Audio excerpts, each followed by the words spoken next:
Hello and welcome to another video. My name is Nick and today we're looking at The Dark Survival RPG, an open world sandbox RPG with quests, survival, and building elements. It got released today into early access and it was published and developed by Joseph Murray. And before we get into it, I just want to remind you guys that the subscribe button exists down there. If you haven't clicked it yet, you can go ahead and do that. It's free. If you enjoyed the video, you can drop a like as well. Alright, let's get right into it. Alrighty, what you're seeing here is the very first seconds that you will experience in the world of the dark, should you choose to pick it up. And let's just get a second here to listen to this.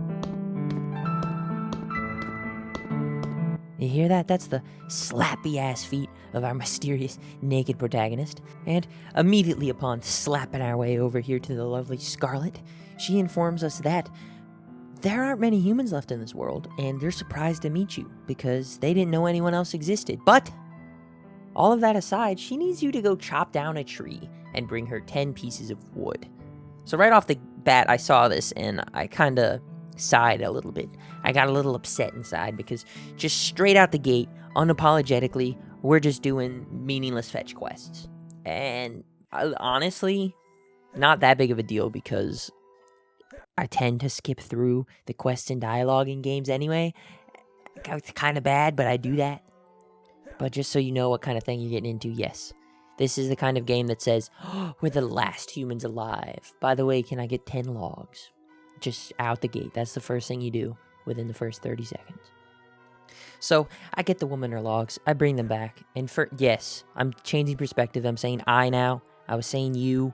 But now I'm telling the story from my perspective. So deal with it. I bring her the logs, and without much exposition or explanations or anything, she says, hey, head down the road, take a right, and you'll meet our king. As any good adventurer does, I accept, and I set off on my merry little naked man way to meet the king and find fame and fortune. So, I make my way into the town, where I find the king, who is, by the way, definitely not any character that you've seen before. I promise, he's new and original. Anyway, he says, rats! There's rats in the town! Please save us! And at this point, I got my first taste of the combat system.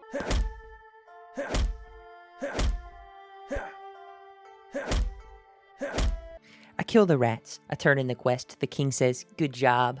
Go meet the blacksmith. Blacksmith had me do some things. I do things. A couple quests. Go here, do this, blah, blah, blah. Nothing real story driven or anything like that. The coolest one, I went to a cave and I fought some spiders.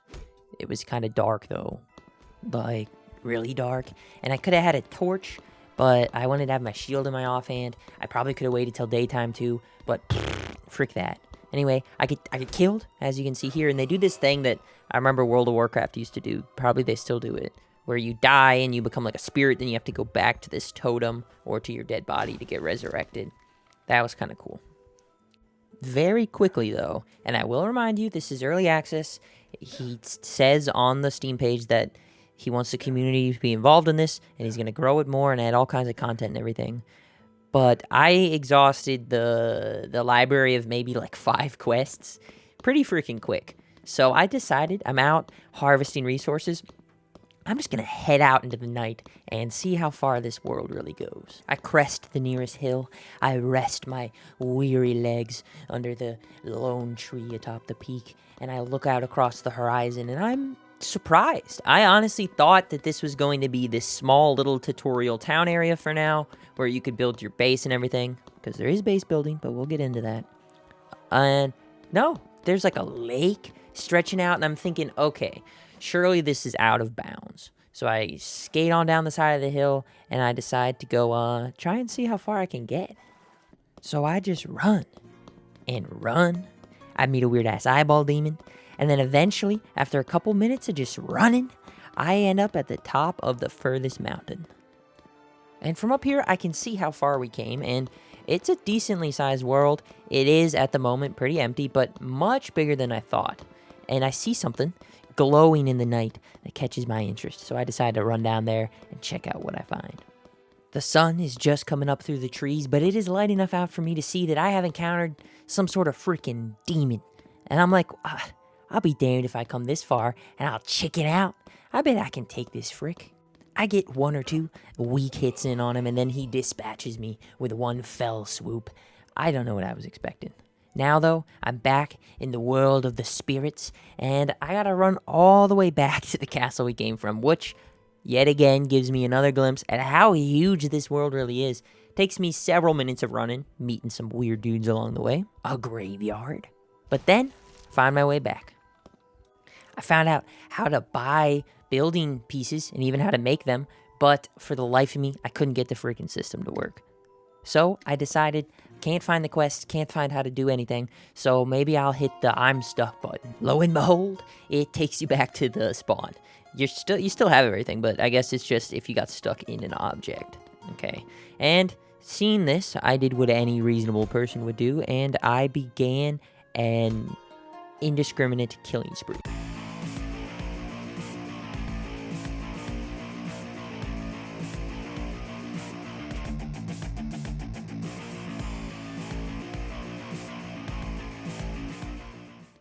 Racked with guilt, naked, and with no one left to turn to, I rode off into the sunset.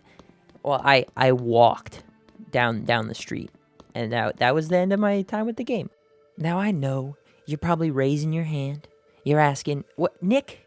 What does this mean? What did all of that mean? Is it a good game? Should I buy it? What?" And all right, I'll tell you, okay? This game runs about $6, okay? At the price of an expensive cup of coffee. Is it worth it? In its current state, as a game, no. But when I play this game, I felt it as a passion project. It brought me back to the days of old, playing World of Warcraft, playing RuneScape. It had that essence, that vibe. So much is missing, though. So I would say keep an eye on this one. I know I've said that before with games, but keep an eye on this one. It has the potential to turn into something cool. Buy it now if you want to invest in that, help someone with their dream, help a project grow, because that's what this is, all right? And don't forget, if you liked the video, drop a like on it. Subscribe if you haven't already. Stick around. I do Let's Plays, reviews, play stuff with my friends, that kind of stuff. It's fun. It's free to you, so why not, you know? And I will see y'all in the next one.